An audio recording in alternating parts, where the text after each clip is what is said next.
Union एजुकेसनको एपबाट class join गर्ने बेलामा धेरैजनाले चाहिँ मेरोमा साउन्ड आएन भनेर गुनासो गर्नुभएको रहेछ। अब यसको लागि चाहिँ अब कतिपय डिभाइसहरूमा चाहिँ एपमा चाहिँ माइक्रोफोन भन्ने कुरा त्यसको एप पर्मिसन नभएको हुनसक्छ। त्यसको लागि चाहिँ तपाईँहरूले आफ्नो मोबाइलको सेटिङ भन्नेमा गएर चाहिँ त्यहाँनिर तल एप्स भनेर लेखेको हुन्छ।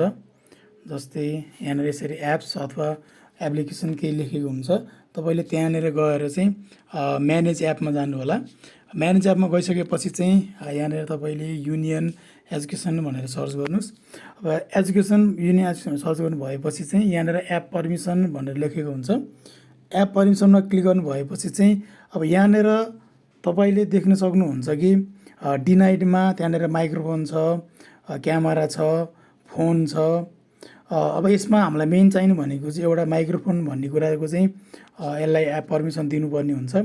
त्यसपछि अब कहिलेकाहीँ फोटो खिच्नको लागि चाहिँ हामीले क्यामेराको नि पर्मिसन दिनुपर्ने हुन्छ। अनि फाइलहरू सेभ गर्नको लागि चाहिँ यो फाइलको नि हामीले एक्सेस चाहिँ दिनुपर्ने हुन्छ। यति दिइसक्नु भएपछि चाहिँ हजुरकोमा जुन साउन्ड प्रब्लम आएको थियो त्यो प्रब्लम सल्भ हुन्छ।